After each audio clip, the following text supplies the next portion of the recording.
আসলে রাস্তাঘাট ফাঁকা আমাদের আসলে নির্বাচন না, তো এটা আমাদের মনে হইতেছে ঈদের দিন এরকম একটা পরিবেশে নির্বাচন দিতেছে সামনে।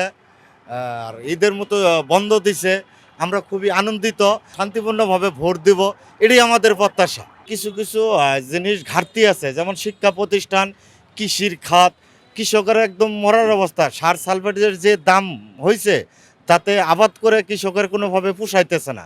এগুলাই সরকারের কাছে আমাদের এগুলাই দাবি, কৃষকেরা যেন ভালো থাকে আর দেশের যেন উন্নয়ন, স্কুল মাদ্রাসাগুলো যেন আরও উন্নত করে, রাস্তাঘাটগুলো যেন আরও ভালো করে, এই প্রত্যাশা আমাদের। একটা ভোট, এটা জনগণের অধিকার।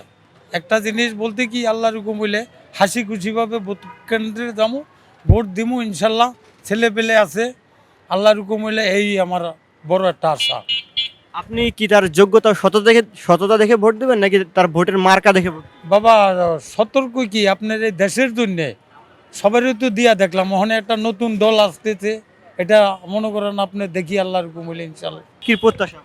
প্রত্যাশা কি বাজান, এই দেশটা আপনার আমাকে তো কেউ আমাকে দিকে তো কেউ চাইলো না, হে আমাকে কর্ম করে খাইতে হইব। তবে একটা চাই, দেশটার ভিতরে যাতে মনে করেন আপনার সন্ত্রাস, তারপরে চাঁদাবাজ, তারপরে দুর্নীতি, এরপরে দিয়ে মানুষে যে দুটো মোটা ভাত ডাইল ভাত খাওয়া যাইতে পারে, সেটুকুই।